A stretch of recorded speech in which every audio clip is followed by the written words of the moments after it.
Look around the world and watch as the economy weakens further and further. The markets have been supported by central bank quantitative easing, and clearly there is a distinction in between the two. Most 7-share of Amazon type investors are unaware, but at this point their delusion has blocked them from reality. Yes, it's possible for a cycle to come to an end. You came here for the truth, so let me unveil that for you. They say that the truth hurts, and certainly it does when your money is on the line. But for those who are willing to accept it, whatever it is, I have the information, the data, I've aggregated it, and I'm bringing it to you. If you're a subscriber to this channel, I know you're willing to take it. Let's get into it right away.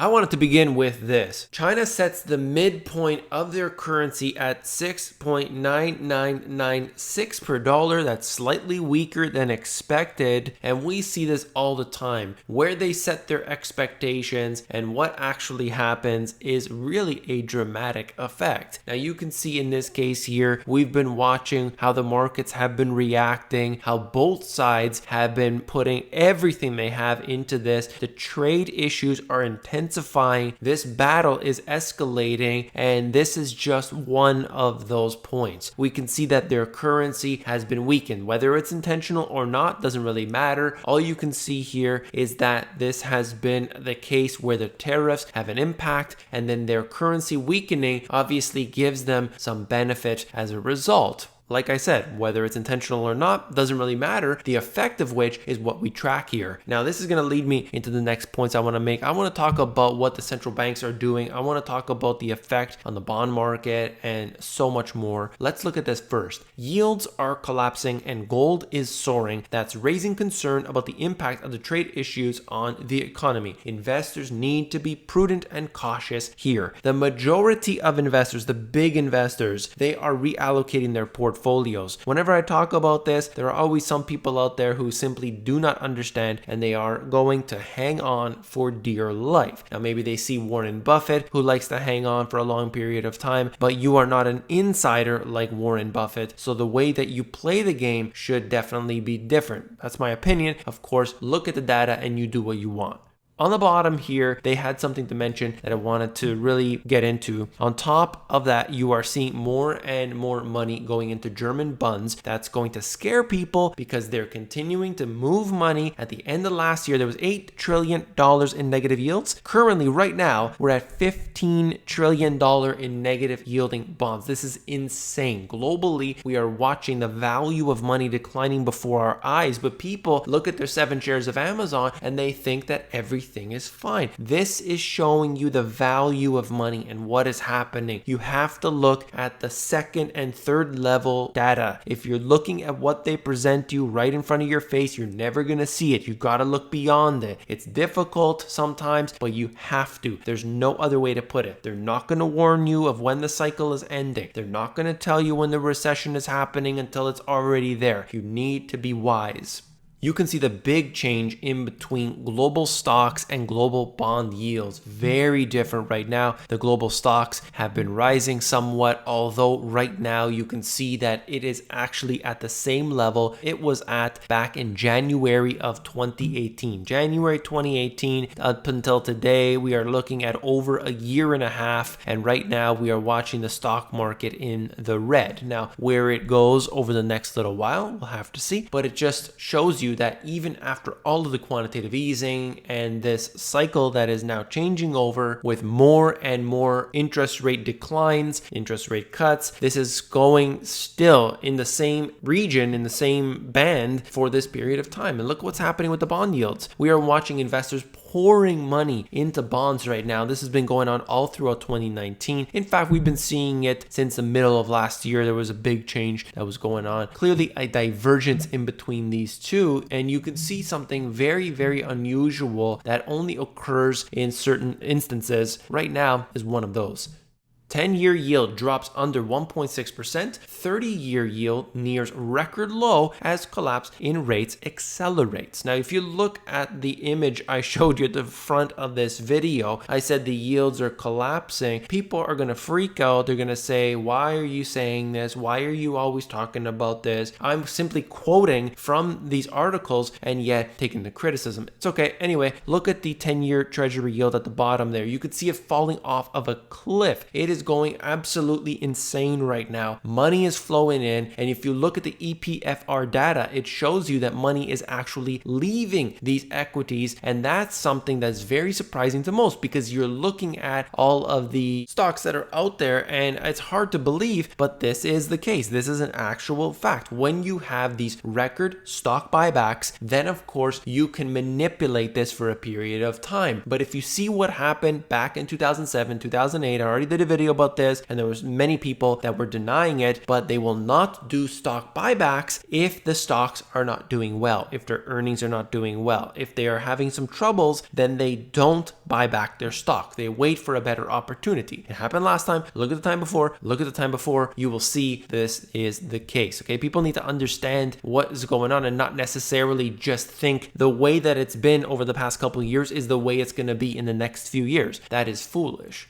Central banks around the world are surprising markets with aggressive rate cuts. Now you got to look at this. Why in the world, if the economy is the best it's ever been, why are we cutting rates? Why did the Federal Reserve cut 25 basis points? Why have we shown you over and over again all of these rate cuts that are going on in different countries when things are okay? Is it because we're worried about a slowdown, or is it because things are actually slowing down? That's the reality. That's the truth. The main takeaway from the raft of monetary policy easing points to central banks signaling major concerns about the outlook for economic growth and resorting to sharp monetary policy action in order to stave off a downturn. If you cut interest rates by 25 basis points, you are not going to save the economy. I assure you, 25 basis points, not enough. But you have to signal that you're willing to do more. That's the whole point. It's not necessarily that you're cutting by 25 basis points, but that you are willing to go all the way. And most central banks around the world will go down to historic lows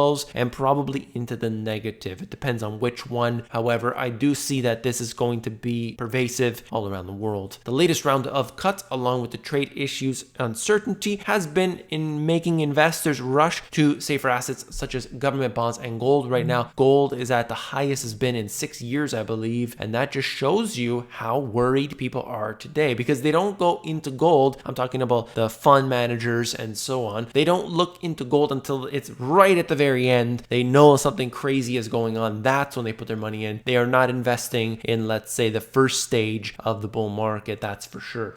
This is coming out of New Zealand. In a surprise move, the Reserve Bank has cut its official cash rate by 0.5 percentage point to 1%. Market expectations were for a 25 basis point cut. So they went over the top, didn't want to do the 25 basis points, went to 50 basis points, and here you have it at record lows. You are talking about an extreme change that had been occurring over the years. If you see during the financial crisis, what all of these central banks had done up until the present, it is unprecedented. Now, why in the world are they doing so when you can see that all of the housing markets are doing very well overall over these past several years? They have come up so much, and there is a problem that exists in New Zealand, Australia, Canada, and many other places that we have absolutely maximal debt in terms of what people have on their mortgages, and this is going to crush them. It is going to crush them if we do not see interest rates at the bottom, at the absolute bottom, because there's no possible way they're going to be able to afford it. And if they have a variable type of mortgage, my goodness, they're going to be ruined. As soon as rates started approaching 5% in the United States for a very short period of time, that was having a big impact. Now that they're at 3-year lows in the US, still it isn't doing what they need to in order to spur spending on housing, although in certain areas, of course, it is still doing well. If you look at it overall, not a good sign.